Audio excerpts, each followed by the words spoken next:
Hey family, good afternoon. In fact, good morning, good afternoon, and good evening. Depends on your time and location and the time you are seeing this video. Okay, so we're still on the pregnancy series.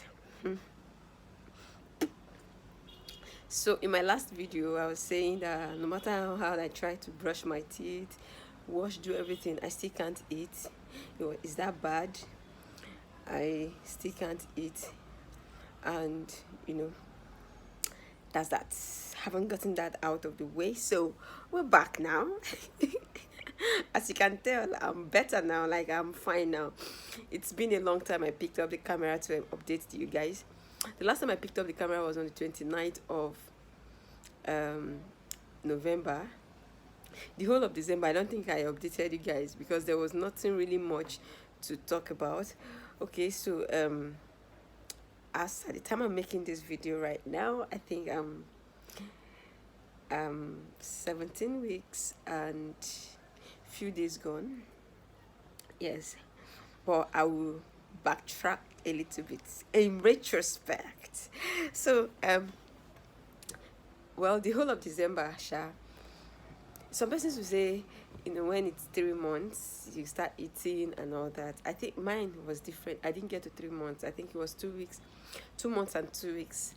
I started eating properly. I started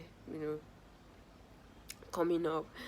December food, I made my my Christmas and New Year food by myself. Like, I was healthy, I was strong, I was fit to do those things and all that. So I started getting myself, I started getting back on my feet. The last clip you saw, I think I was around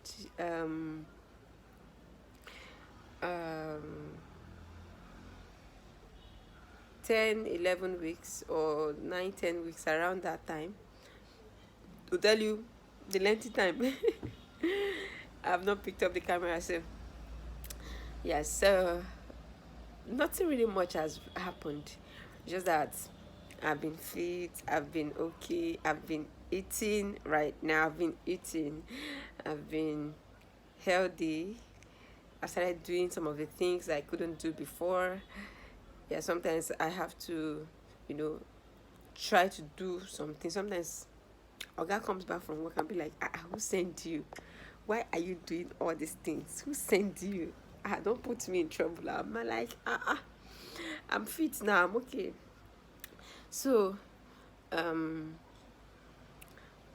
yeah, we visited our family friends during Christmas and all that. And sometimes there's something that used to worry me. Sometimes the food I cook in my house will not even hungry me. It's one another person cooking in the house that will hungry me. I remember on the 25th of December, we visited one of our family friends, Mazon and I. We visited them. His friend, in fact his best man, we visited him and his family and all that. So the wife made, they are from Cross River or Calabar. The wife made a din kain kong soup for us and Gary.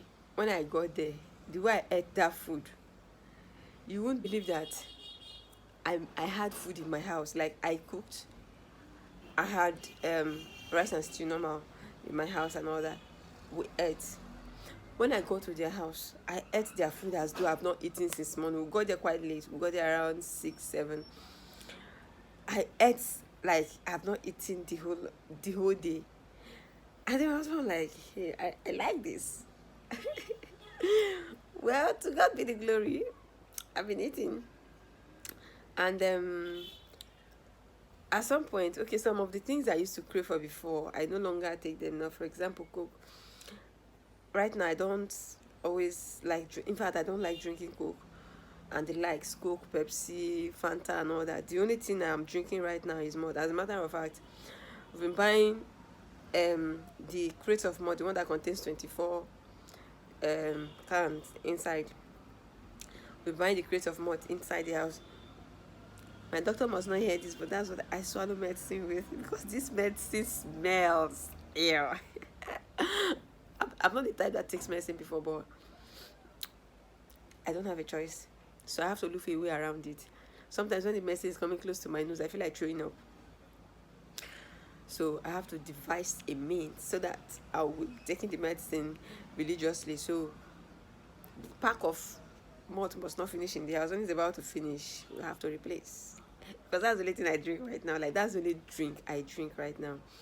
And water. I'm still on my cold water stuff and all that. And then again, shout out to my friend, my husband's friend's wife. She's not my friend. Mommy Diamond, Madame Busayo, Mrs. Prince. That lady is such an angel. Like, she's such an angel. She has a child. She has a toddler with her. You know, she's always calling, caring, asking what's up, giving me experiences and everything.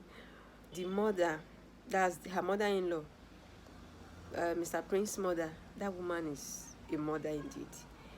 We attend the same church. Every day she sees me in church.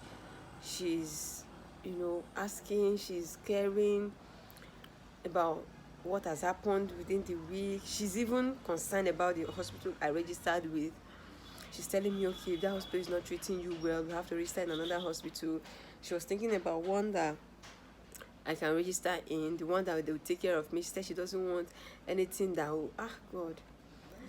It looks like I have a mother in this town, right? The Mrs. Busayo, she's a caterer. She makes cake. She makes so many things. So we visited them on New Year Day. On New Year Day, we visited them. I had already told her before, prior to that time, that I'm craving cake. This lady made cake. Although she didn't dress it like normal dressing up. She made the cake purposely for me. Like, shout out to you, babe. Like, I'm grateful. She made this cake for me. When we now got there, she just took a little out of it. She now said I should eat. I ate small from the cake. I now told her, no, I don't want to finish this cake. I want to wrap the other one and take it to my house. Like, I want to wrap the remaining one and take it to my house. She said, no, eat. When you're going, I'll give you another cake that you take home. Hey, me like this. I ate the cake to my satisfaction. She brought rice and big chicken, turkey. I ate it. The jollof rice was sweet. I don't know what's up with pregnant women and party jollof rice. Like, I was just saying I'm craving party jollof. She made a party jollof rice on New Year Day. And it was tasty.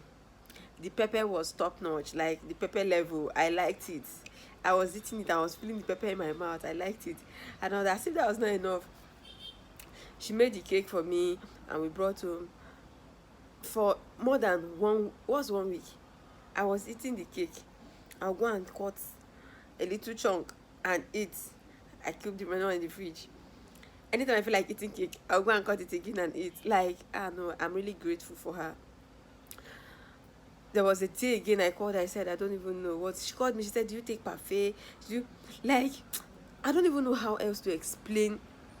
God. She made parfait for me. She brought yogurt parfait. She brought 2 baby cups for me and said, one for me, one for my husband. I told her I've heard. They were here with us. We stayed together for some time. And I took the first cup. I went to keep the remaining one in the fridge. She said, no, that's for your husband. I said, yes, I know. The 2 of us will drink this one. Then that other one is for me. I enjoyed the parfait, really. When I saw her in church yesterday, she was asking me, do you still want parfait? In fact, I told her, I said, when are you going to make parfait again? She said, don't worry, I'm making parfait this week. Now, why she didn't bring for me the last time she made was because she went to work and she didn't close on time. She closes late and all that. She goes to work early and close late. I said, no problems. I'm waiting. Like, so I'm expecting another parfait this week. Oh my God. I'm enjoying it. And then, yes, my husband has been very kind, I couldn't have asked for the best. Sorry, I couldn't have asked for a better and another best option, if that makes sense. He's everything. I'm not saying this because I'm on camera, but is everything. Oftentimes I just sit down and wonder how God just answers prayers. Like you you pray for something, you wish for something, and God brings it your way. When God answers prayer, like, I don't know, but permit me to just tell him that I love him. He's been kind, like he's been everything. He's been everything. Even though I'm still fit to do a whole lot of things, he still don't allow me to do certain things. Okay, I remember like 2 weeks ago, was it 2 weeks ago? You know that there's an NGO that I work with. I do research with the NGO. So the branch here in this town, they have a survey, and then they called us because this is not my base before. So I was contacted, and I opted for it. I told my husband, because right now, then I was like 15 weeks plus as at the time for that survey. So I told my husband about it. I got the mail and everything. I don't want to blow the cover of how the mail came in and how my name got to the one in this town. I don't want to blow the cover, but I'm sincerely grateful. I'm entirely grateful for how it came. Let me not blow the cover. Don't worry, it's personal to personal, person to person. All right, so I told him that, okay, look at, and then he said, no, you're not going anywhere. Your condition. I told him, no, I have to go for this survey. Like, something I really enjoy doing. I enjoy doing research. I enjoy doing those things. So I told him to just allow me. He was skeptical about it. He didn't want to, but I insisted. So eventually, the day for the survey came. We went for the training, and then we started the survey proper and all that. The first day of the training, I started suspecting maybe it was the food I took during the training, because we always have tea break and lunch. So I was suspecting that no, it was the drink I took. I don't know. I took 7-Up, which since I got pregnant, I've not taken it before. I've not taken it since I got pregnant. Not like I've not taken it before. Let's take it before. Not as much as Coke, anyways. So I took that 7-Up. It was cold, but I don't know if that was the cause. That was on a Monday. On Tuesday, I started noticing that I'm spotting. I was worried. I started spotting. I thought, okay. I didn't tell my husband that day because I didn't want to scare him. Sorry guys, there was a knock at the door, so I had to tend to the person. So I noticed that I started spotting. I didn't want to tell my husband that first day because I didn't want him to get scared. I would go and pee. When I tried to wipe with tissue, I'll be seeing blood. It happened the whole of that Tuesday. I said, okay, maybe it was because of the drink. I didn't take the 7-Up again. In fact, the 7-Up, all the drink they were giving me, I was bringing it back home. I'll come and take malt in the house. In fact, when I'm going for work like this, I will take malt because I know they might serve minerals. So I will take my malt and bring back that drink for my husband. So it continued on Wednesday. On Wednesday, I had to tell my husband. I told him, I said, see, yesterday this thing happened. Today again, it's happening. And then me too, I became somehow scared. But deep down in me, I told myself that, okay, by the grace of God, this thing is going to stop. So my husband now said, okay. He was scared though, but he didn't want to show that he was scared. He just told me, just use man mind for me. And I said I should not worry, that everything will be fine. That morning, we woke up. He was going to work. Me too, I was going for my survey. He woke up before me, normally. Usually wakes up before me. So he woke up before me. He got himself ready. He leaves the house before me. Then, when he was leaving the house, he laid his hand on me, prayed, laid his hand on my head, my tummy, as usual. He prayed and prayer, covered us, and then he left. He continued. So he continued till Thursday. On Thursday, I now went to the clinic after work that day. We closed quite early that day. And I went to the clinic and I went to report to them that I went to complain. In fact, on Wednesday night, I picked up my card to call the hospital. I called, they were not hearing what I was saying. I think it was a network problem and all that. So I went to work that on Thursday morning. We closed quite early. I got to the clinic, the hospital. I complained to them. They now referred me to go and do scan. This time around, I didn't do the scan in their own hospital. They referred me to another place to go and do scan, just to be double sure. When I got there, I did a video. When I got there, the scan, I was crying in the hospital. When I got there, I was crying. I'm like, I don't want to lose my baby. I was praying. I was crying. Before I left the house, I prayed. There's a prayer, a prayer, this thing, confession that was sent to me by my pastor's wife. I'm probably going to, I recorded it, so I'm probably going to record it with, video record it, and then post it on the channel so that it might be helpful for any pregnant woman. In fact, it is helpful. It will be helpful for any pregnant woman. So the thing is sent to me as a message. So every time I pick up my phone, I read it. I say that confession.